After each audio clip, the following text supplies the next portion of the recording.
বুকটা ধক করে উঠল। সুমাইয়া সারা রাত কান্না করেছে। উফ, কি যে করি। অন্য সময় হলে মাকে কোথাও যেতে দিতে ইচ্ছে করে না, কিন্তু কেন জানি না আজ খুশিই লাগছিল। মনে মনে বললাম, দেখি আজ আমার কাছে না এসে কেমনে পারে, কিভাবে দূরে থাকবে দেখব, দেখি কি করে। বলে ঠোঁটের কোনায় দুষ্ট হাসি ফুটে উঠল। মা চলে যাওয়ার পর আবার বিছানায় গিয়ে ঘুমের ভান ধরে পড়ে থাকলাম। উদ্দেশ্য, সে আমাকে নাস্তা খেতে ডাকতে আসবে। অন্য সময় ঠিক টাইমে নিজে উঠতে না পারলে আয়শা বা মা এসে ডেকে যায়। আজ যেহেতু ওরা নেই, সুমাইয়াকে ডাকতে হবে। 9টা বেজে গেল, এখনো সে এলো না। ওইদিকে অফিসে দেরি হয়ে যাচ্ছে, তাও আমি জেদ করে শুয়ে থাকলাম। 10টা বাজার পরও এলো না। আর পারছি না, খুব বিরক্ত লাগছিল। আরে জেগে জেগে আর কতক্ষণ বিছানায় পড়ে থাকা যায়। বিছানা থেকে উঠলাম ঠিকই, কিন্তু রুম থেকে বের হইনি। কেন জানি না মনে হচ্ছিল সুমাইয়া আসবেই। বারান্দায় দাঁড়িয়ে বসে সময় পাস করছিলাম। ঠিক 12টার সময় সে আসলো। বারান্দায় গিয়ে অন্যদিকে তাকিয়ে বলল, নাস্তা করবেন না? একেবারে দুপুরের খাবার খেয়ে নেবেন কি? অফিসেও গেলেন না? বাহ, বন্ধুকে কেউ আপনি বলে? বন্ধু? তিরস্কারের সুরে বলল। বুঝেও না বোঝার ভান করে বললাম, বন্ধু। আজ প্রথম জানলাম বন্ধুকে কেউ আপনি বলে। বন্ধু কি শুধু মুখে বলার মধ্যে সীমাবদ্ধ? যদি বন্ধুই হতাম তাহলে বিশ্বাসও থাকতো। বিশ্বাস না হোক, অন্তত আমাকে অপবাদ দেওয়ার আগে খোঁজ নিয়ে যাচাই করার প্রয়োজন মনে করতেন। আমাকে আর একবার সুযোগ দেওয়া যায় না? আমি মানুষ তো নাকি? মানুষ মাত্রই ভুল করে, আমারও ভুল হতেই পারে। শেষবারের মতো ক্ষমা করো প্লিজ। তাসনির মতো তুমি আমাকে একা করে দিও না। তাসনির কথা বললেই আমার কান্না চলে আসে। শেষের কথাটা কান্নার মতো করুণ শোনালো, তাও মেয়েটির অভিমান কমল না। বলল, যাক, সেসব কথা বাদ দিন, চলুন খেতে চলুন, টেবিলে নাস্তা দিচ্ছি। আমি খাবো না, ক্ষুধা নেই। দুনিয়াতে কেউ নেই আমার পরোয়া করার। খাবার খেয়ে কি হবে? কি হয়েছে আপনার? খাবার খাচ্ছেন না কেন? তোমার কি হয়েছে বলো? আগে আপনি করে বলা বন্ধ করো, তারপর ভেবে দেখবো খাবো কিনা। মেয়েটি কোনো জবাব না দিয়ে চলে যাচ্ছিল। আমি খপ করে হাতটা ধরে ফেললাম, অনেকটা জড়িয়ে ধরে বললাম, কেন আমাকে এভাবে কষ্ট দিচ্ছ? আমি আর পারছি না, প্লিজ কথা বলো। মেয়েটি থরথর করে কাঁপছিল আর নিজেকে ছাড়ানোর বৃথা চেষ্টা করে যাচ্ছিল। আমি আরও শক্ত করে ওকে জড়িয়ে ধরে পরিপূর্ণ দৃষ্টি দিয়ে ওর চোখের দিকে তাকিয়ে বললাম, বলছি তার ভুল হবে না। শোনো, যতই চেষ্টা করার ছাড়াতে পারবে না। মোমবাতিকে আগুনের কাছে বেশিক্ষণ টিকতে পারে? তুমিই তো বলেছিলে, যাদের হারামের প্রতি তীব্র অনীহা তাদেরই হালালের প্রতি প্রবল আকর্ষণ থাকে। যেমন আমার প্রতি তোমার, আর তোমার প্রতি আমার। প্লিজ ছাড়ুন, খালা এসেছে, যে কোনো সময় আসতে পারে। আসুক, ছাড়ার জন্য ধরিনি। প্রায় 1.5 বছর দূরে থেকেছি, আর পারছি না। ঠিক আছে, দূরে থাকুন, দেখি কতক্ষণ পারেন। ওহ, আমার বুকে থাকতে ইচ্ছে হচ্ছে বললেই তো হয়। আমি আরো শক্ত করে জড়িয়ে ধরবো। ওইদিকে খালা, আফামনি কই আপনি? বলতে বলতে আসছিল। সুমাইয়া বলল, খালা আসছে, প্লিজ যেতে দিন। আগে তুমিতে ফিরে এসো। ঠিক আছে বাবা, এবার যেতে দাও। আমি কিছুটা ঢিল দিতেই সে দূরে পালালো। যেতে যেতে বলল, টেবিলে খাবার দিয়েছি, খেতে এসো। আমি আলহামদুলিল্লাহ বললাম। এতদিন ওর ভালো আচরণের কারণে ওর প্রতি সত্যিকারের ভালোবাসা উপলব্ধি করতে পারিনি। যখনই ওকে অন্যরূপে দেখলাম, নিজের ভালোবাসাটা প্রকাশ পেয়ে গেল। মাঝে মাঝে আমাদের জীবনে আল্লাহ খারাপ কিছু ঘটান, এর চেয়ে ভালো কিছু, বেশি কিছু দেওয়ার জন্য। যদি সেদিন ফেসবুকে স্ট্যাটাস পড়ে সুমাইয়ার প্রতি খুব রেগে না যেতাম, এত এত কষ্ট সুমাইয়াকে না দিতাম বা নিজে কষ্ট না পেতাম, তাহলে এই দিন আসতে আরও কতদিন সময় লাগতো জানি না। আল্লাহ বলেন, হয়তো তোমরা কোনো একটি বিষয় পছন্দ করো যা তোমাদের জন্য ভালো না, আবার একটি বিষয় অপছন্দ করো যা তোমাদের জন্য কল্যাণকর। আসলে আল্লাহই জানেন, আর তোমরা জানো না। সূরা বাকারা 216 নম্বর আয়াত। সুতরাং আমাদের জন্য কোনটা ভালো কোনটা খারাপ সেটা আল্লাহই ভালো জানেন। তিনি আমাদের জন্য জীবনটাকে সেভাবেই সাজিয়েছেন। রাসূল সাল্লাল্লাহু আলাইহি সাল্লাম বলেছেন, মুমিনের ব্যাপারটা বড়ই আজব। যখন তার সাথে ভালো কিছু ঘটে সে ধৈর্য ধরে, আর তা তার জন্য উত্তম। আর যখন খারাপ কিছু ঘটে সে সবর করে, আর এটাও তার জন্য উত্তম। মুসলিম 2999 আয়াত। ফুরফুরে মন নিয়ে নাস্তার টেবিলে গেলাম। নাস্তা আছে কিন্তু সুমাইয়া নেই। সুমাইয়া পাশে বসে এটা সেটা বললে ভালো লাগে, সেটাও উপলব্ধি করতে পেরেছি সুমাইয়া আমার সাথে কথা বলা বন্ধ করে দেওয়ার পর। সুমাইয়া বলে ডাকার পরও সে আসেনি। কিচেনে গিয়ে দেখলাম সে রান্নায় ব্যস্ত। বললাম, কি হয়েছে, কিসের এত কাজ, কাছে আসতে পারছো না কেন? কোনো জবাব নেই, যেন শুনতে পাইনি এমনভাবে কাজ করে যাচ্ছে। আরও কাছে গিয়ে বললাম, কথা বলছো না কেন, রান্না করতে হবে না, এদিকে এসো বলে হাত ধরে টেনে এনে পাশে বসালাম। কোনো জবাব নেই। কথা বলবে কি বলবে না? আমি না খেয়ে উঠে যাব আর খাওয়াতে পারবে না? কি করব বলো না ইয়াসির, সব দোষ কেন মেয়েদের হয় বলো তো? আমি ডিভোর্সি, দোষ আমার। বাচ্চা না হলে দোষ আমার। বাচ্চা ঠিকভাবে মানুষ করতে না পারলে দোষ আমার। কেন?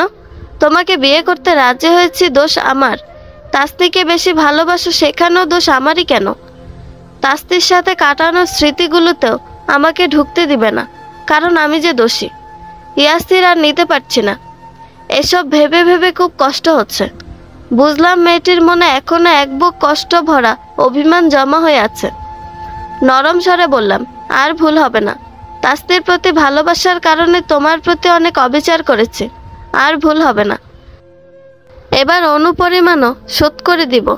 আর মানুষ দোষ দিলে কি এসে যায়? আল্লাহ তো সব কিছুর জন্য নারীদের দোষী করবে না, প্রকৃত দোষীকে আল্লাহ সাজা দিবেন। ইয়াসির, খুব সহজ তাই না? 1.5 বছর একই বিছানায় ঘুমিয়েছি, কি অদ্ভুত।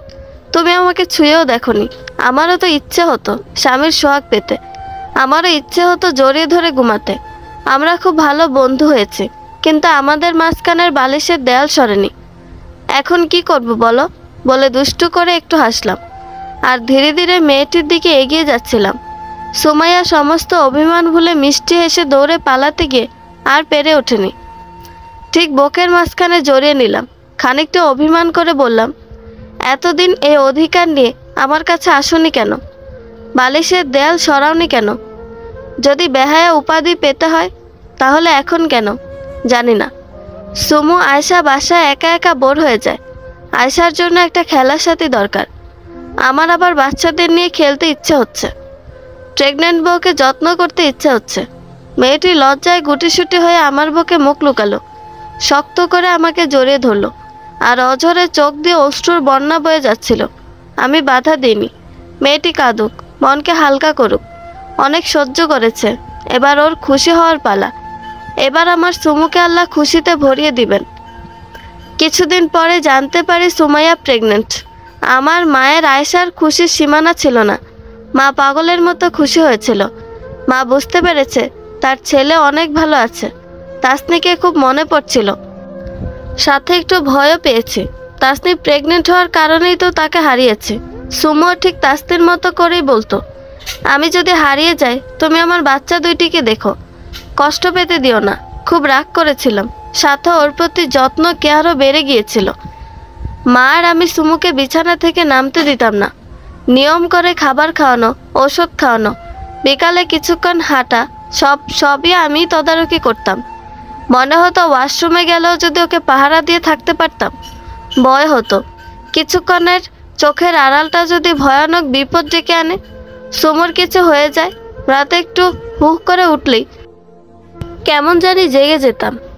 শুধু আল্লাহর কাছে কাঁদতাম, সুমুকে যেন আল্লাহ নেক হায়াত দান করে। আমার সুমুর খুশির যেন আল্লাহ কেড়ে না নেয়। মেয়েটি হাসতো, বলতো, এত পাগলামি করো না তো, সহজে তোমার ঘাট থেকে নামবো না। ওকে স্বাভাবিক করার জন্য হাসলেও মনের ভয় আরও বেড়ে যেত। একজন তো চলেই গেল। বললাম, আরে তোমার জন্য করছি না তো, আল্লাহর কাছে পাওয়ার জন্য করছি। হাদিসে আছে, রাসূল সাল্লাল্লাহু আলাইহি সাল্লাম বলেন, যে নারী জুমা নিয়ে মারা যায় তিনি শহীদ। আবু দাউদ 3111 নম্বর আয়াত। রাসূল সাল্লাল্লাহু আলাইহি সাল্লাম শহীদের শ্রেণীগুলো উল্লেখ করতে গিয়ে বলেন, যে নারী তার গর্ভস্থিত সন্তানের কারণে মারা যায় তিনি শহীদ। সে নারীকে তার সন্তান সুরার মানে নাভির রজ্জু ধরে টেনে জান্নাতে নিয়ে যাবে। আলবানি জানাইজ গ্রন্থে 39 নম্বর আয়াত হাদিসটিকে সহি আখ্যায়িত করেছেন। তো ভেবে দেখো তো প্রেগনেন্ট মহিলার কত মূল্যবান। আচ্ছা বুঝলাম বলে মুস্কি এসে পরম নির্ভরতায় জড়িয়ে ধরলো। দেখতে দেখতে সুমাইয়া ডেলিভারির সময় হয়ে এলো। যতই দিন ঘনিয়ে আসছে আমার ভয় ততই বেড়ে যাচ্ছে। সুমুর প্রেগনেন্সির আমাকে পুরোপুরি দায়িত্বশীল বাবা বানিয়ে দিল, যা আসার সময় হয়নি। ইউটিউবে ফেসবুকে যত ধরনের প্রেগনেন্সি বিষয়ক লেখা ভিডিও পেয়েছি পড়েছি, মনোযোগ সহকারে শুনেছি। ডাক্তারের কাছে জিজ্ঞাসা করে প্রেগনেন্সির অনেক বই পড়েছি, যেন প্রেগনেন্ট অবস্থায় সুমাইয়ের কোনো অবহেলা না হয়। তাসনিকে প্রচণ্ড ভালোবাসি, কিন্তু আয়েশার প্রেগনেন্সির সময় এত দায়িত্ববান ছিলাম না, এত কিছু বুঝতাম না। তাসনির মৃত্যু কখন আমাকে দায়িত্বশীল স্নেহপরায়ণ স্বামীতে পরিণত করে দিল বুঝতেই পারিনি। সুমুর প্রেগনেন্সির পুরো বাড়িতে পরিবর্তন নিয়ে এলো। সব খাবার রান্না হতো সুমুর পছন্দের। মা প্রতিদিন জিজ্ঞাসা করেন সুমু কি খাবে, সে অনুযায়ী বাসায় রান্না হতো। কোথাও ঘুরতে যেতে ইচ্ছে হলে মায়ের প্রধান প্রায়োরিটি হতো সুমুর ইচ্ছে পূরণ করা। সুমু যেহেতু বাবার বাড়ি যেতে পারে না, তাই মা সুমুকে আমার দুই আপার বাড়িতে নিয়ে যেত প্রায় সময়। আবার মায়ের এক বোন আছে একই শহরে, সেখানেও যাওয়া হয়। তবে সুমু চাইলে সুমুর কষ্ট হয় মতো কিছুই হতো না। খালার বাসা থেকে আসার কিছুদিন পর একদিন আয়শা বলল, মাম্মা বেবি কি আমার ফ্রেন্ড হবে? হ্যাঁ মা, তোমার সবচেয়ে ভালো ফ্রেন্ড হবে। আর তুমি? আমি তো তোমার ফ্রেন্ড আছি, আমাদের সাথে বেবিও যোগ দিবে। তুমি কি বেবিকে বেশি ভালোবাসবে?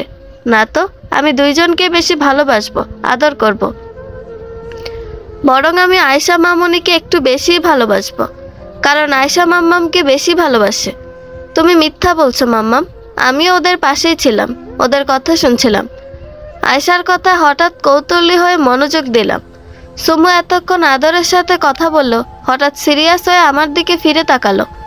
আমি ইশারায় ওকে চুপ থাকতে বললাম। আমি আয়শাকে বললাম, মাম্মাম কি মিথ্যা বলছে মামুনি? শুধু মাম্মাম নয়, তুমিও মিথ্যাবাদী। এবার আমি সত্যি চিন্তিত হয়ে গেলাম। বললাম, বলো তো মা, মাম্মাম বাবা কি মিথ্যা বলেছে? তুমি মাম্মাম বেবিকে বেশি ভালোবাসবে। আমার মা আল্লাহর কাছে চলে গেছে, তাই আমাকে ভালোবাসার কেউ নেই। কিন্তু বেবির তো মা আছে, তাই বেবিকে সবাই ভালোবাসবে। দাদুমণি শুধু আমাকে ভালোবাসবে। আমি খুব বেশি অবাক হলাম, এমন কথা ওর বিবিকে কে ঢুকিয়ে দিয়েছে? আয়শা তো সুমাইয়ের জন্য পাগল। হঠাৎ ভাবনায় আসলো, খালার বাসা থেকে আসার পর ওর মধ্যে এক ধরনের পরিবর্তন দেখা দিচ্ছে। মনমরা ভাব, কারো সাথে কথা বলে না। এইটুকুন একটা মেয়ের মাথায় এমন বিষ কে ঢুকিয়ে দিল?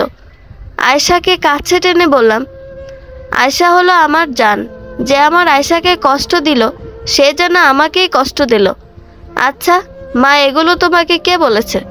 চাচি বলেছে, খালার ছেলের বউ।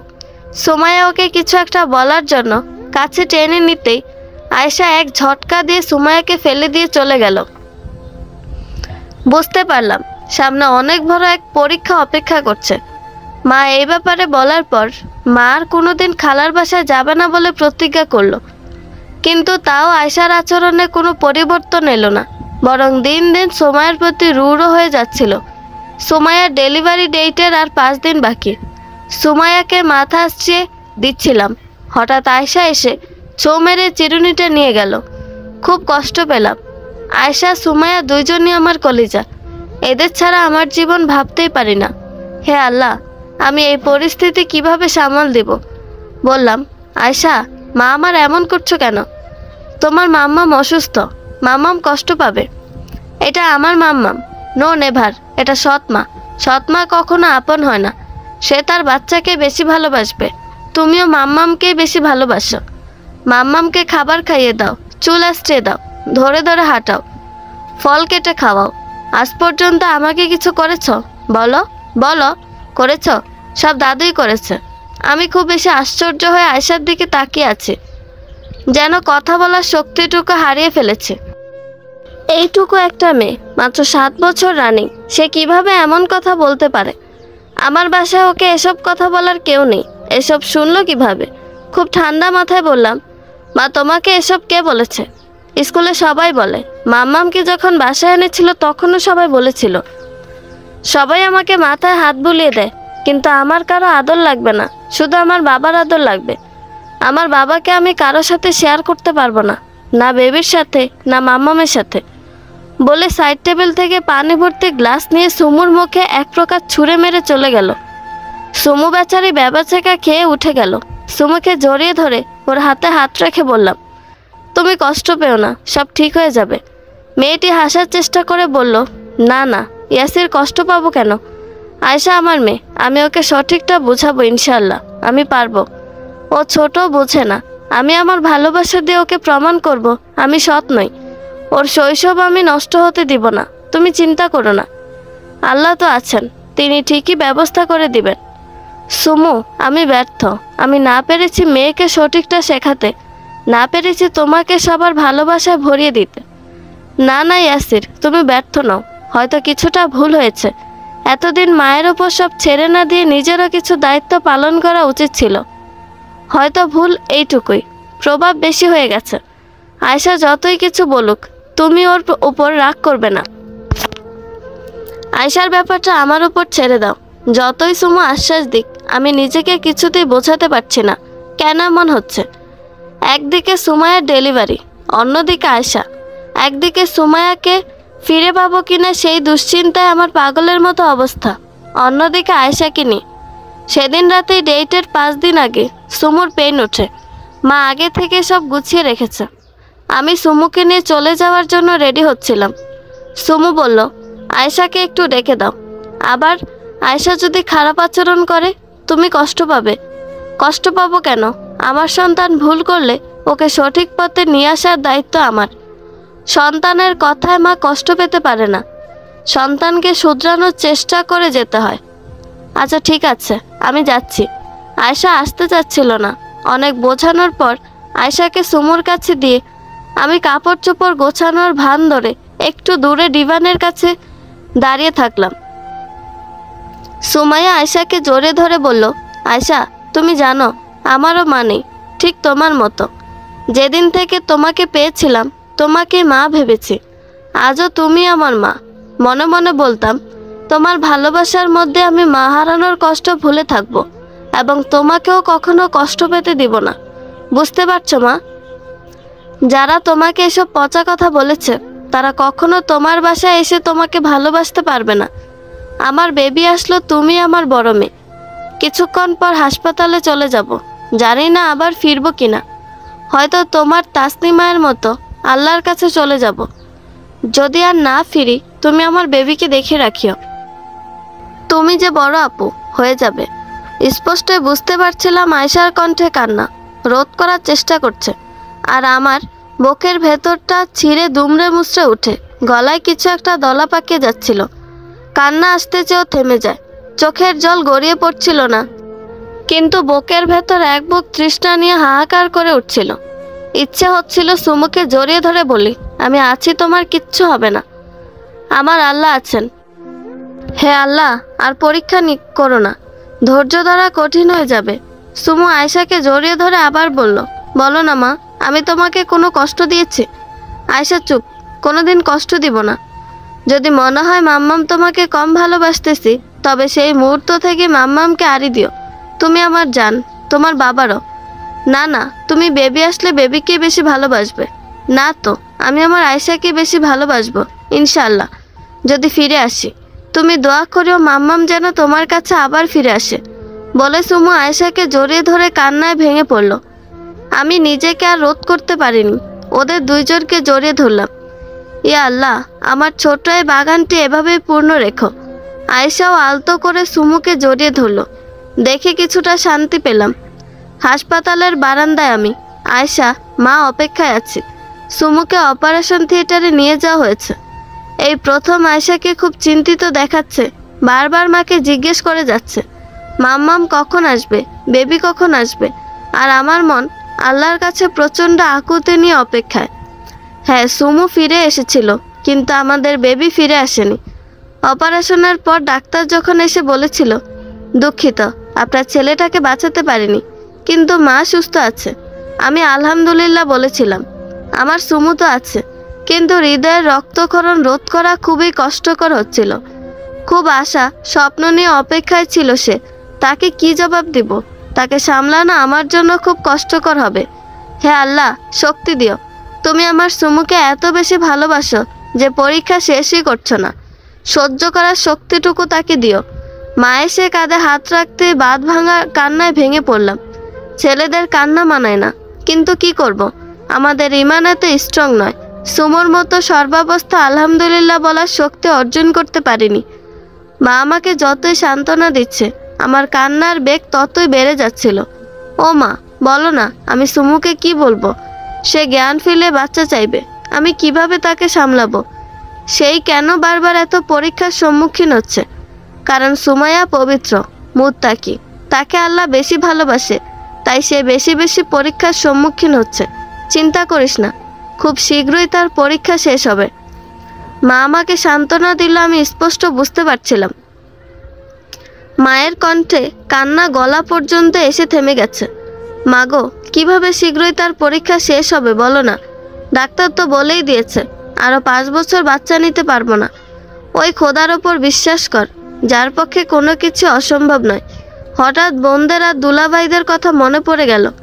মাকে ছেড়ে দিয়ে মায়ের দিকে তাকিয়ে বললাম, দেখো না মা, আল্লাহর কি ইচ্ছা, আপুরা কেউই খুশি হয় না সুমু যখন প্রেগনেন্ট হয়। এমনকি তারা অ্যাবর্শন করাই ফেলতে বলেছিল। তাদের যুক্তি ছিল, সুমুর নিজের সন্তান হলে সে আয়েশাকে ভালোবাসবে না। দেখছো মা, তারা খুশি হওয়ার আরও একটি পথ পেয়ে যাবে। আমার সুমু দিনের জ্ঞানে পরিপূর্ণ, সে কারো ওপর অবিচার করতে পারে না। তাছাড়া সে নিজেও সৎ মায়ের হাতে কষ্ট পেয়েছে, সে কিভাবে আরেকজন মাহীন মেয়েকে কষ্ট দিবে? বাবা মনে কষ্ট নিস না, আল্লাহর ইচ্ছাকে সম্মান করতে হয়। সন্তান আল্লাহর দেওয়া উপহার, আল্লাহ দিতে চেয়েও দেননি, তাতে মন খারাপের কিছু নেই। নিজেকে স্ট্রং কর, নয়তো সুমাইয়াকে কিভাবে সামলাবি? আমাকে স্ট্রং হতেই হবে। ডাক্তার যখন বললেন সুমুর জ্ঞান ফিরেছে, আরেক দফা কান্নার জোয়ার এসেছিল। তার মুখোমুখি কিভাবে হব বলে। মা আর আয়েশা বাইরে ছিল। আমি কেবিনে যেতেই তার হাসি মুখের প্রথম প্রশ্নই ছিল, আমাদের বাবু কোথায়? কার মতো হয়েছে? সে ভালো আছে তো? আমাকে একটু কোলে দাও, ও নরম তুলতুলে হাত পা চোখ ছুঁয়ে দেখব, ওর গন্ধ নিব। দাও না গো। আমি কোনো কথার জবাব দিতে পারছিলাম না, চোখের পানি আসবে আসবে করছিল। সে আবার বলল, কি হলো গো? নিশ্চয় মা আর আয়েশা বাবুকে নিয়ে খেলছে। মা, আয়েশা কোথায়? একটু বাবুকে এনে দাও না গো। আমার তালহা নিশ্চয় আমার মতো হয়েছে।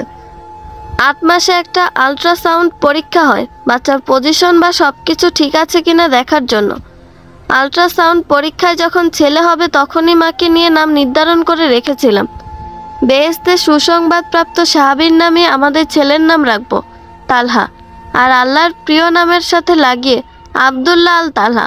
কিন্তু তালহা এলো না। মুখে মেকি হাসি আনার চেষ্টা করে কপালে চুমু দিয়ে ওর পাশে বসলাম। ওকে কিছু বলার সুযোগ না দিয়ে মাথায় কপালে হাত বুলাতে বুলাতে বললাম, আমাদের তালহা সর্বশ্রেষ্ঠ জায়গা আছে। 2 তালহাকে আল্লাহ জান্নাতে স্থান দিয়েছেন, আলহামদুলিল্লাহ বলো। আল্লাহ আমাদের তালহাকে এতই ভালোবাসেন যে কোনো গুনাহ স্পর্শ করার আগেই তাকে নিজের কাছে নিয়ে নিয়েছেন। মেয়েটি একটি শব্দও বলেনি। ধপ করে মুখের হাসি নিভে গিয়েছিল। কোনো শব্দ ছাড়া 2 চোখ দিয়ে অশ্রুর বন্যায় বালিশ ভেসে যাচ্ছিল। তার কান্না দেখে নিজেকে শক্ত রাখা আমার জন্য খুব বেশি কঠিন হয়ে যাচ্ছিল। ইয়া রব, আমার সুমুকে সহ্য করার শক্তি দাও। একে একে 2টা বাচ্চাকে তুমি জান্নাতের মেহমান বানিয়ে নিলে, সে তো মা, কিভাবে সইবে? ওকে এক হাতে জড়িয়ে ধরে দাঁতে দাঁত চেপে ওর চোখের পানি মুছে দিচ্ছিলাম। মেয়েটি হঠাৎ করে বলল, আমার আয়েশাকে একটু এনে দাও। আয়েশা এখনও জানে না বেবি নেই। আয়েশা যদি বেবি কোথায় জিজ্ঞেস করে কি বলবো? আয়েশাকে নিয়ে যখন রুমে আসলাম, সুমু আয়েশার হাত ধরে শব্দ করে প্রচণ্ড কান্নায় ভেঙে পড়ল। বলল, মারে, আমি তোমার প্রতি একটু বিরক্ত হয়েছিলাম যখন মুখে পানি মেরেছিলে। হয়তো আমার পেটের সন্তান হলে বিরক্ত হতাম না। দেখো না মা, আজ বেবিকেই ফিরে পেলাম না। তোমার যা ইচ্ছা করো, আমি একটুও কষ্ট পাবো না। আমাকে ক্ষমা করো।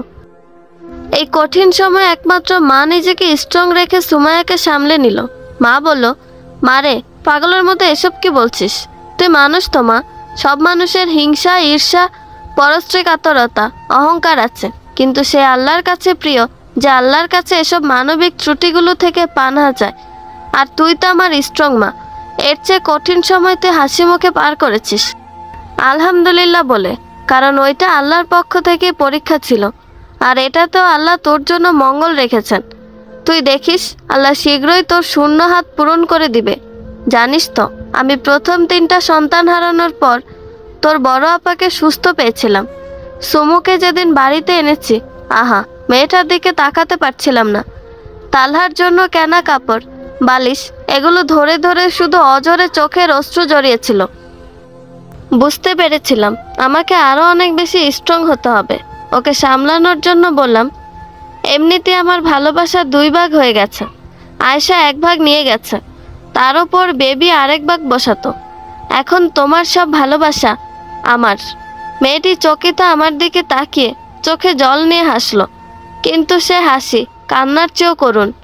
এরপর থেকে দিনের পর দিন মেয়েটি কেমন হয়ে যাচ্ছিল।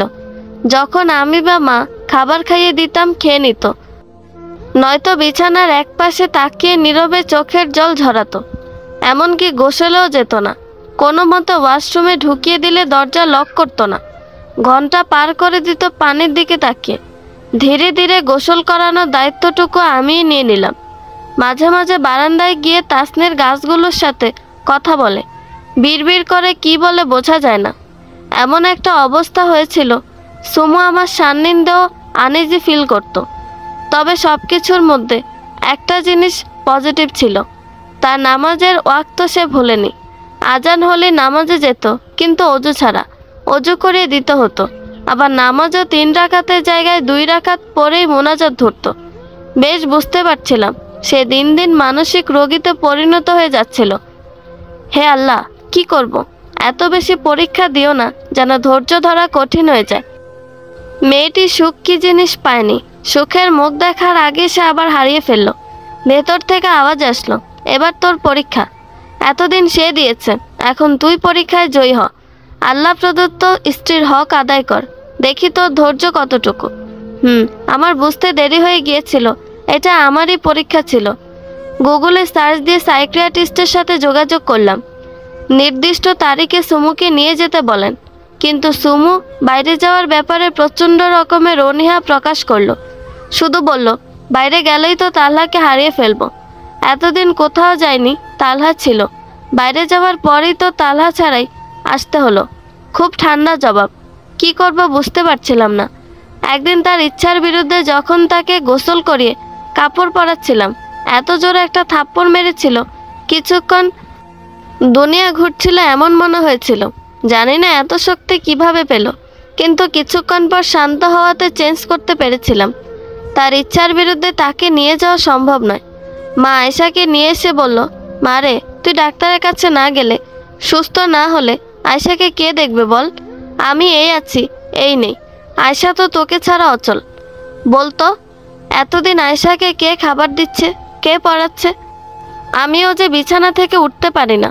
আয়শা যদি তোকেও হারিয়ে ফেলে, মেয়েটা যে একেবারে একা হয়ে যাবে রে। আয়শাকে যতক্ষণ মাস্টার পড়াতে আসতো, তুই আড়াল থেকে পাহারা দিয়ে থাকতি। ইয়াসির কত হেসেছে, তুই বলতি তুমি বুঝবে না। আজকাল যে দিনকাল পড়েছে, মাস্টারের ওপর ভরসা করতে পারি না। কখন আবার আমার মেয়ের দিকে কুদৃষ্টি দিয়ে বসে। বল না, এখন আয়শাকে কে পাহারা দিবে? আমার তো বিছানা থেকে উঠতেই কষ্ট হয়। আমার আয়শার জন্য হলেও তোকে সুস্থ হতে হবে। মায়ের কথা ডাক্তারের কাছে যাওয়ার জন্য রাজি হলো। আমার কাছ থেকে ওয়াদা নিয়েছিল ওকে যেন শীঘ্রই তালহাকে ফিরিয়ে দিই, কিন্তু তা আল্লাহর মর্জি ছাড়া একেবারে অসম্ভব। সবই তো আল্লাহর ইচ্ছা হয়, কিন্তু এই ব্যাপারটিতে আল্লাহর খাস রহমত খুব খুব দরকার। ডাক্তারের পরামর্শে প্রতি 15 দিনে একবার কাউন্সিলিংয়ে নিয়ে যেতে হতো। ডাক্তার ওষুধ খাওয়ানোর ব্যাপারে খুব সচেতন করেছিল, যেন একটা ওষুধও মিস না হয়। আমার জীবনে এমন একটা অবস্থা, অফিস বিজনেস সব এক পাশে, আর আমার সুমুর সুস্থতা অন্য পাশে। সকালে উঠে আগে ওকে ব্রাশ করিয়ে খাবার খাইয়ে দেন নিজে খেতাম। মাঝে মাঝে আয়শা সহ ঘুরতে যেতাম। সুমু ঘুরতে যাওয়াটা উপভোগ করত। অবশ্য ডাক্তারও বলে দিয়েছিল অন্তত সপ্তাহে একবার ঘুরতে নিয়ে যেতে। ওর কাছ থেকে কোনো উত্তর না পেলেও যতক্ষণ বাসায় থাকতাম ওর সাথে কথা বলে বলে থাকতাম। সে নিশ্চুপ। মাঝে মাঝে খুব ইচ্ছে হতো ওকে একটু জড়িয়ে ধরতে, কিন্তু পারতাম না। সে খুব রাগ করত। অনেক সময় এমন হয়েছে আমাকে এক ধাক্কা দিয়ে খাট থেকে ফেলে দিয়েছে। ওকে শান্ত করতে কান ধরে দাঁড়িয়ে থাকতে হয়েছে। এমনকি ঘুমের মধ্যেও তাকে স্পর্শ করতে পারতাম না। কিভাবে যেন বুঝে যেত, হাতটা সরিয়ে দিত। এভাবে প্রায় 6 মাস কেটে গেল। অফিস ছাড়া বাসার বাইরে এক মুহূর্ত সময়ও কাটাইনি। কখন অফিস থেকে আমার সুমুর কাছে ফিরবো এই চিন্তায় থাকতাম। ধীরে ধীরে একটু একটু ঠিক হচ্ছিল। অফিস যাওয়ার সময় কপালে চুমু খেয়ে যেতাম, বলা যায় আমার অভ্যাস। প্রথম দিকে সুমু হাত ছড়িয়ে দিল, আস্তে আস্তে চুপ হয়ে থাকতো। একটু সুযোগ পেয়ে একদিন জড়িয়ে ধরেছিলাম, কোনো রিয়াকশন নেই। আমি আরও শক্ত করে ওকে জড়িয়ে ধরি। কিছুক্ষণ পর অনুভব করলাম সুমু আলতো হাতে আমার পিঠ ছুঁয়েছে। সেদিন খুশিতে কেঁদে দিয়েছিলাম। আমার রবের কাছে শুকরিয়া আদায় করার ভাষা আমার জানা নেই। আমার সুমু সুস্থ হচ্ছে। সেদিন খুব বৃষ্টি হচ্ছিল। আমি আস্তে করে ওর কাঁধে হাত রেখে বললাম, সুমু খুব বৃষ্টি হচ্ছে, যাবে তো ভিজতে? আমার খুব ইচ্ছে হচ্ছে। তালহাকে হারানোর পর মেয়েটি প্রথম একটু মুচকি হাসলো আর স্পষ্টভাবে আমার দিকে তাকিয়ে বলল। এর আগে টুকটাক কথা বলল, সরাসরি আমার দিকে কখনো তাকায়নি, যেন আমার প্রতি চাপা রাগ, চাপা অভিমান। ঠিক আছে চলো। কতদিন আল্লাহর রহমত থেকে দূরে থেকেছি। বৃষ্টি তো আল্লাহর রহমত স্বরূপ। আমার খুশির সীমা ছিল না। তাকে খুব খুশিতে জড়িয়ে ধরেছিলাম। দ্বিতীয়বারের মতো তাকে জড়িয়ে ধরাতে তার কোনো নেগেটিভ প্রতিক্রিয়া ছিল না। হঠাৎ লক্ষ্য করলাম সুমাইয়া চুপ হয়ে আছে। বললাম, চলো। এভাবে চুপ হয়ে গিয়েছো কেন? কিছুক্ষণ পর জবাব দিল, দোয়া করছিলাম আল্লাহ যেন আমাকে আবার মা হওয়ার তৌফিক দেন। মা হতে পারাটা যে একটা মেয়ের জন্য কত বড় সৌভাগ্য, যার বাচ্চা নেই সে বোঝে। জানো তো, বৃষ্টির সময় যে দোয়া করা হয় তা কবুল হয়। অবশ্যই, আমিও দোয়া করি। পরক্ষণে একটা কথা বলতে গিয়েও থেমে গেলাম। বলতে চেয়েছিলাম, মা হতে না পারাটাও আল্লাহর রহমতেরই অংশ। কেননা আয়েশা রাদিয়াল্লাহু তাআলা তো নিঃসন্তান ছিলেন। তার মানে কি এই যে তিনি সৌভাগ্যবতী ছিলেন না? তিনি তো আমার প্রিয় নবী সাল্লাল্লাহু আলাইহি সাল্লামের সবচেয়ে প্রিয় স্ত্রী ছিলেন। আর আল্লাহ তো তার পবিত্র কালামে বলেই দিয়েছেন, আল্লাহ যাকে ইচ্ছা বন্ধা রাখেন। তো যেখানে আল্লাহর ইচ্ছা সেখানে সৌভাগ্য দুর্ভাগ্য শব্দগুলো বেমানান। তাও তুমি তো মা হয়েছ, মা হওয়ার ফিলিংস অনুভব করতে পেরেছ। বলতে পারিনি সে না আবার অসুস্থ হয়ে যায়। দোয়া করে বললেও জানি 5 বছরের আগে মা হতে পারবে না। সুমুকে বলার সুযোগ হয়নি, ডাক্তার মানা করেছে। ছাদে গিয়ে মেয়েটি পাখির ডানা মেলার মতো করে বৃষ্টি বিলাস করছিল, আর আমি মুগ্ধ হয়ে শুভ্র নিষ্পাপ খুশিতে মাতোয়ারা এক পরীর সৌন্দর্য উপভোগ করছিলাম। কিছুক্ষণ পর সেই প্রথম দিকের মতো আমার হাত ধরে টেনে নিয়ে বলল, আরে বৃষ্টির মধ্যে কেউ না ভিজে কিভাবে দাঁড়িয়ে থাকতে পারে? তুমি ভিজো, আমি তোমাকে প্রাণ ভরে দেখি। কতদিন এভাবে দেখিনি তোমায়। মেয়েটি হঠাৎ চুপ হয়ে গেল। বললাম, কি হলো? তুমি আমাকে তাসনির মতো ভালোবাসতে পারবে? সুস্থ অবস্থায় কখনো সে তাসনির কথা বলেনি, কখনো নয়। তাসনির প্রতি এখনো আমার ভালোবাসা দেখে জেলাস হয়নি এমন নয়, কিন্তু কেন যেন সে আমার আর তাসনির মাঝখানে আসতে চায়নি। বিয়ের পর এই প্রথম সে তাসনির সাথে নিজের তুলনা দিয়ে কোনো প্রশ্ন করলো, যার কোনো জবাব আমার কাছে ছিল না। চুপ করে থাকলাম। কিছুক্ষণ পর আবার বলল, বলো না গো, আমার প্রতি তোমার ভালোবাসা কেমন? আমার নিজের জীবনের চেয়েও বেশি। তাহলে আয়শার সাথে খেলার সাথে এনে দাও প্লিজ, কোনো বাধা নয়। আল্লাহ চাইলে তো অবশ্যই। আল্লাহ চাওয়ার আগে তোমাকেই চাইতে হবে। সুমো, কিন্তু ডাক্তার যে বলেছে। কথা শেষ করতে পারিনি। মেয়েটি হঠাৎ জ্ঞান হারিয়ে পড়ে যাচ্ছিল। আমি ধরে ফেললাম। ওকে স্বাভাবিক করতে গিয়ে কোনো ভুল করে ফেললাম না তো? যদিও ডাক্তার বৃষ্টিতে ভিজতে মানা করেনি। সুমুকে কোলে করে নিচে নিয়ে আসতেই মা আয়শা কি হয়েছে বলে রুমে আসলো। মা কিছুটা বকাও দিল, কেন ওকে বৃষ্টিতে নিয়ে গেলাম। রাতের দিকে প্রচণ্ড কেঁপে জ্বর এলো। বেশ কয়েকবার ডাক্তারের কাছে নিয়ে যেতে চেয়েছি, কিন্তু আধা হুশ আধা বেহুশ অবস্থায়ও মেয়েটি সমানে বলে যাচ্ছে, আমাকে বোরকা না পরিয়ে বাইরে নিয়ে যেও না। ওর সাইকিয়াট্রিস্ট ডাক্তারের সাথে ফোনে পরামর্শ করাতে তিনি জ্বরের ওষুধ দিলেন, আর বাইরে নিয়ে যেতে হয়নি। মেয়েটি সারা রাত আমার বুকের সাথে লেগেছিল। আমি ওকে জড়িয়ে রেখেছিলাম।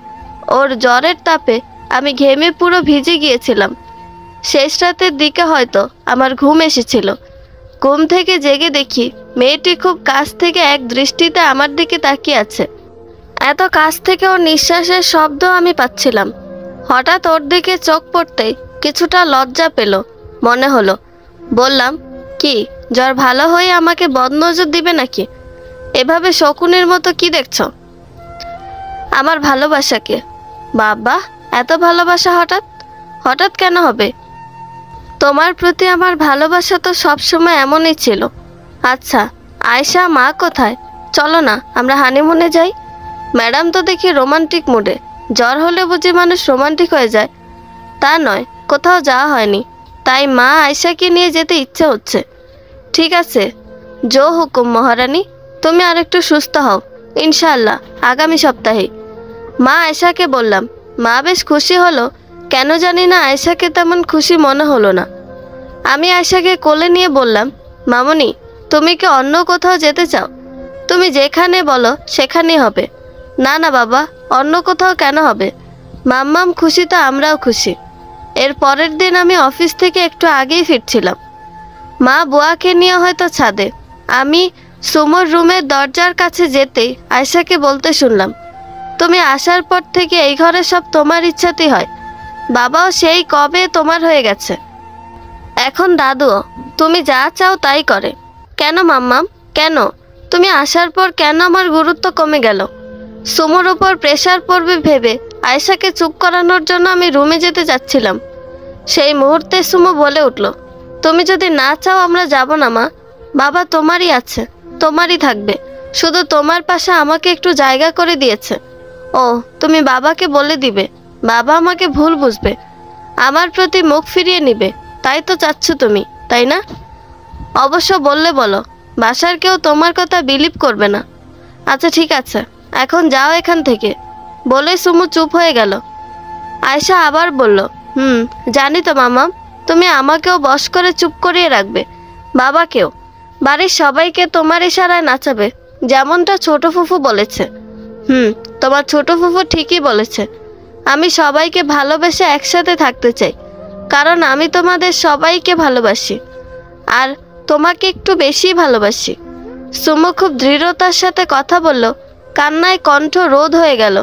আর দাঁড়িয়ে থাকতে পারছিলাম না। দরজা ঠেলে রুমে প্রবেশ করতেই আয়শা দৌড়ে চলে গেল। আর সুমাইয়া এমনভাবে স্বাভাবিক আচরণ করছিল যে যেমনটি কিছুই হয়নি, ঠিক আগের মতো, যখন পরিপূর্ণ সুস্থ ছিল তখনকার মতো। একদিকে ভালো লাগছিল, আলহামদুলিল্লাহ আমার সুমু স্বাভাবিক সুস্থ হয়েছে। অন্যদিকে কষ্ট লাগছিল, সে আবার কষ্ট পাচ্ছে। আমি তাকে জড়িয়ে ধরে পরিপূর্ণ দৃষ্টিতে ওর দিকে তাকিয়ে বললাম, আমাকে ক্ষমা করে দাও। আমি তোমাকে প্রচণ্ড ভালোবাসি, কিন্তু আমার পরিবারের ভালোবাসা তোমাকে দিতে পারিনি। মেয়েটি হুট করে ঠিক আমার বুকে মুখ লুকিয়ে অঝরে কান্নায় ভেঙে পড়ল। আমি আরো শক্ত করে জড়িয়ে ধরে ওকে শান্ত হতে সময় দিচ্ছিলাম। কিছুক্ষণ পর আচমকা বুক থেকে মুখ তুলে বলল, তুমি আবার আয়শাকে কিছু বলতে যেও না। আমাদের মামের ব্যাপার আমি সামলে নিব। দেখিও, আমাদের মামের ভালোবাসা দেখে একদিন তুমি জেলাস ফিল করবে। আর হ্যাঁ, ছোট আপা অনেক দিন পর বাসায় এসেছে, তাকেও কিছু বলতে যেও না প্লিজ, মা কষ্ট পাবে। কি, আপা এসেছে? কোথায়? ছাদে বোধহয়। আমি সুমুকে চা করতে বলে ফ্রেশ হয়ে সোজা ছাদে গেলাম। কেমন আছে সেটাও জিজ্ঞাসা না করে আপাকে বললাম, তুই আয়শাকে এসব উল্টোপাল্টা কি বলিস? আমি জানি তুই তাসনিকে খুব ভালোবাসতি, তার মানে এই নয় এইটুকুন একটা মেয়ের হৃদয়কে এখন থেকে কঠোর করে দিবি। সুমু কেমন, আয়শার প্রতি তার ভালোবাসা কেমন, সেটা আয়শাকে বুঝে নিতে দে প্লিজ। তুই ওকে বোঝাতে আসিস না। ছোট আপা জিদ্দি টাইপের, বাড়ির ছোট মেয়ে ছিল, সবার আদরের, স্পেশালি বাবার খুব আদরের ছিল। ছোট আপা আর আমার বয়সের ব্যবধান প্রায় 12 বছর। সে যা ইচ্ছা তাই করে, তাকে সহজে মানানো যায় না। জানি না আমার কথাকে কিভাবে রিয়াক্ট করে। তাও বললাম, সুমুর পক্ষ হয়ে বলাটা জরুরি, নয়তো আমার ছোট্ট আয়শার মনে খারাপ প্রভাব পড়বে, যা হয়তো কখনোই বের হবে না। আপা গর্জে উঠে বলল, তোর সুমু এত ভালো হলে ডিভোর্স হলো কেন? দিনদার মেয়ে হলে ডিভোর্সই হয় নাকি? এত ভালো হলে সারা বছর কোনো সুখ পায়নি কেন? এত আল্লাহ ভক্ত হলে তার জীবনে এত কষ্ট কেন? বল। এত আল্লাহকে ডাকে তাও তার অসুখ যায় না কেন? বিয়ের পর থেকে অসুস্থ অসুস্থ অসুস্থ। আমি পুরাই অবাক হয়ে চুপ হয়ে গেলাম। সুমুকে নিয়ে আপার মনে কত বিষ থাকলে এভাবে আল্লাহর সাথে নাফরমানি কথা বলতে পারে, যা সে নিজেও বুঝতে পারছে না। ওর সাথে ঝগড়া করে কিচ্ছু হবে না, ওকে বোঝাতে হবে। একবার মায়ের দিকে তাকালাম। মা ইশারায় চুপ হয়ে যেতে বললেন। সিদ্ধান্ত নিলাম নিচে এসে আপাকে বুঝাবো ইনশাল্লাহ। নিচে আসার পরও আপা রাগে গজগজ করতেছিল। সেই ছোটবেলা থেকে আপা আর আমার বন্ডিংটা অন্য ভাই বোন থেকে আলাদা। আমরা একে অপরের জানছিলাম। আপা স্কুল থেকে এসে আগে আমাকে খুঁজতো। আমিও যতক্ষণ আপা আসে নাই, আপা কখন আসবে এই প্রশ্ন করে মাকে বিরক্ত করে তুলতাম। কিন্তু কাছে আসলেই ঝগড়া। এখনো আমার প্রতি আপার সেই টানটা রয়ে গেছে, একেবারেই কমেনি। আপা যেখানেই ট্যুরে যাবে আমার জন্য কিছু না কিছু একটা না এনে ফিরবে না, নিয়মিত খোঁজ নিবে। তাসনিকে হারানোর পর এমন কোনো দিন ছিল না আপা আমার খোঁজ নেয়নি। ইনশাল্লাহ আমি আপাকে বোঝাতে সক্ষম হব। আমি আপাকে হাত ধরে সোফায় বসিয়ে বললাম, আপা জানিস তো আমি তোকে মায়ের পরে সবচেয়ে বেশি ভালোবাসি, এবং আমিও জানি তুইও আমাকে আমার চেয়ে বেশি ভালোবাসিস।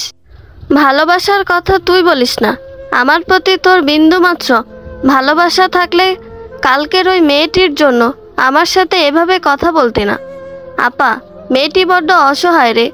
দুনিয়াতে আমরা ছাড়া ওর কেউ নেই। আমিও যদি ওকে সাপোর্ট না করি মেয়েটা কি নিয়ে বাঁচবে? ওকে দেখলে আমার তাসনিকে দেখছি মনে হয়। তাসনিও এমন অসহায় ছিল, তাও তাসনির বাবাটা ওকে লুকিয়ে হলো দেখতে আসতো। ওর প্রতি মায়া ছিল, কিন্তু সুমাইয়ার বাবা তো থেকেও নেই।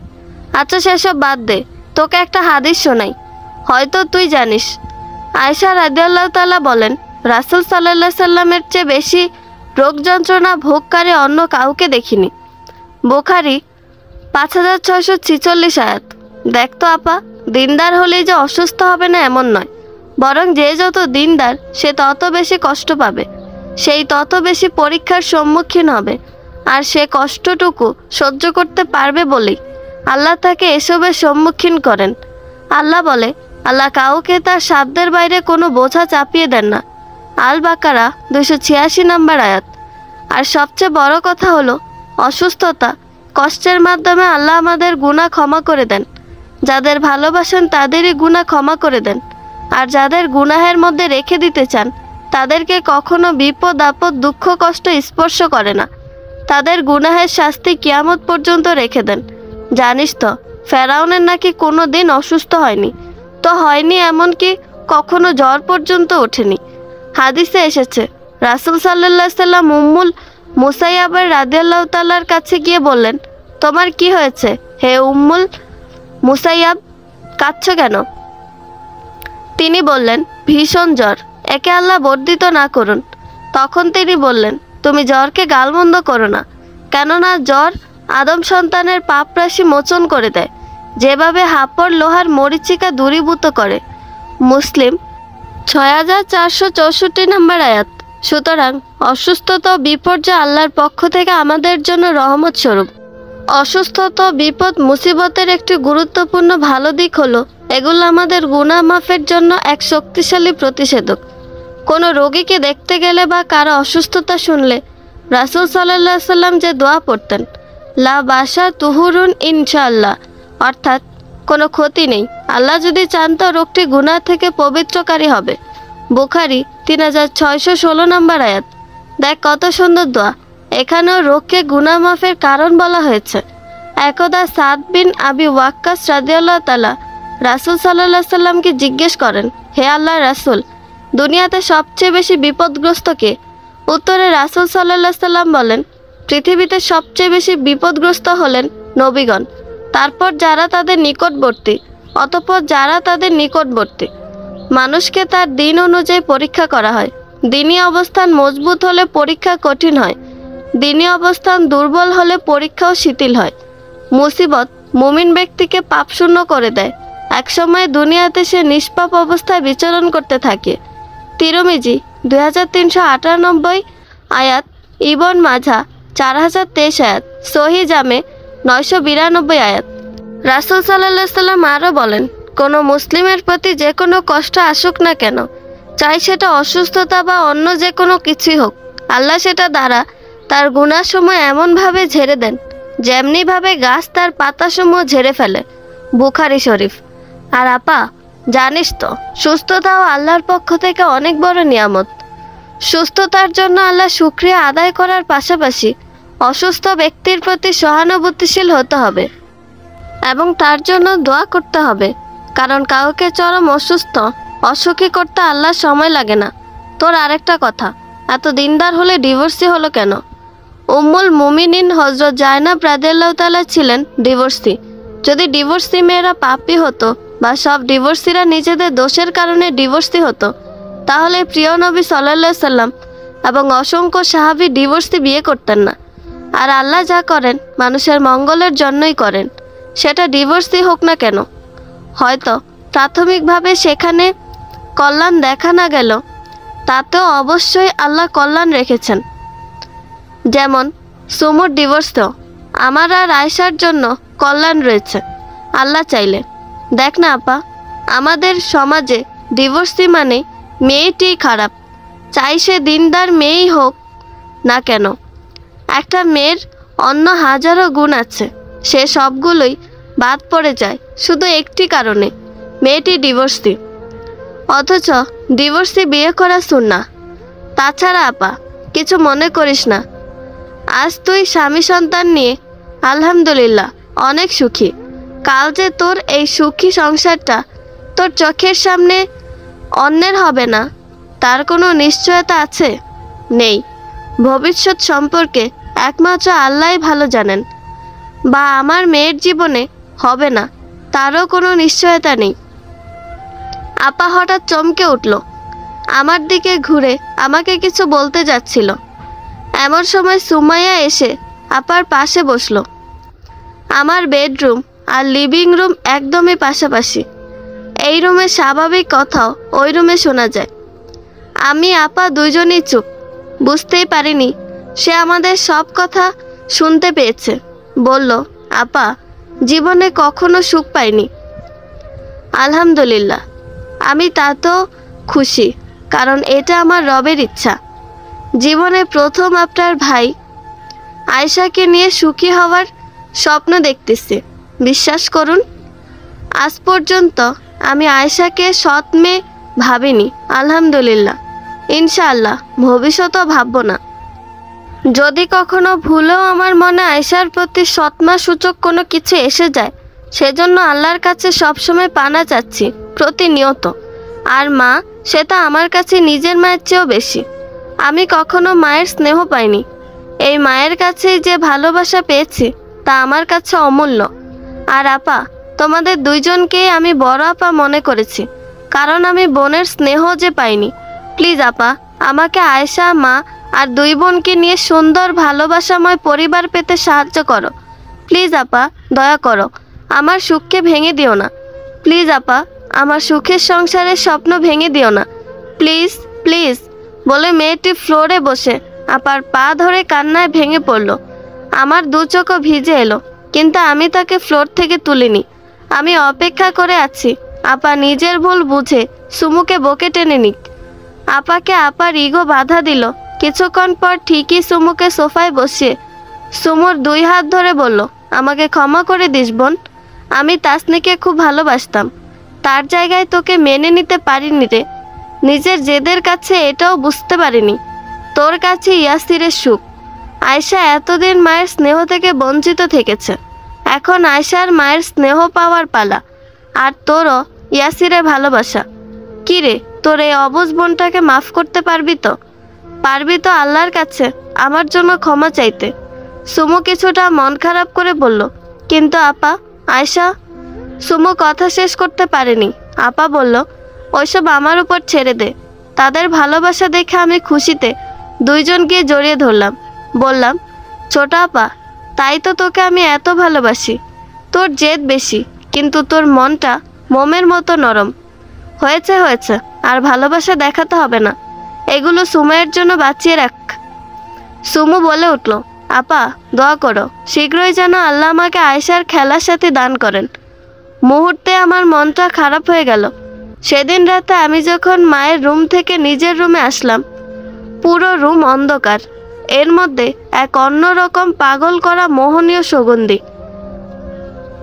লাইট অন করতে সুমাইয়া নেই। আমি ফ্রেশ হয়ে বারান্দায় যেতে সুমাইয়া আমাকে জড়িয়ে ধরল। বলল, আমি বুঝতে পেরেছি আল্লাহ আমার জীবনে কেন এত কষ্ট রেখেছিলেন। তোমার মতো একজন স্বামী, এমন একটি পরিবার, মা আয়শা দিবেন বলে আমি এতদিন এত কষ্টে ছিলাম। তাই নাকি? এত খুশি? অনেক। কিন্তু একটা চাওয়া আছে, আর কিচ্ছু চাই না। আমার খুব বেশি মা হতে ইচ্ছে হচ্ছে, প্লিজ ইয়াসির। কিন্তু ডাক্তার যে বলেছে 5 বছরের আগে বাচ্চা নিলে অনেক ক্ষতি হয়ে যাবে। আমার আল্লাহর ওপর ভরসা আছে, এই সুখটুকু যা আমার কাছে কিছুদিন আগেও অসম্ভব ছিল, তা আমাকে আল্লাহই দিয়েছেন। সো আল্লাহর পক্ষে কোনো কিছুই অসম্ভব নয়। আমি আর কোনো কথা না বলে ওকে কোলে নিয়ে বিছানায়। তালহাকে হারানোর প্রায় 2 বছর পর সুমাইয়া প্রেগনেন্ট হয়। হ্যাঁ, আল্লাহর পক্ষে অসম্ভব কোনো কিছুই ছিল না। আয়শার সাথে সুমাইয়ার সম্পর্ক ভালো হয়ে যায়, অবশ্য ছোট আপার কল্যাণে, এবং নির্দিষ্ট সময়ে আমাদের আবার পুত্র সন্তান হয়। বন্ধুরা, গল্পটি ভালো লেগে থাকলে একটা লাইক করে দিবেন, এবং গল্প সম্পর্কে কোনো মতামত জানানোর থাকলে কমেন্ট করতে পারেন। নতুন নতুন আরও গল্প শোনার জন্য চ্যানেলটি সাবস্ক্রাইব করে পাশেই থাকবেন। ধন্যবাদ সবাইকে, ভালো থাকবেন।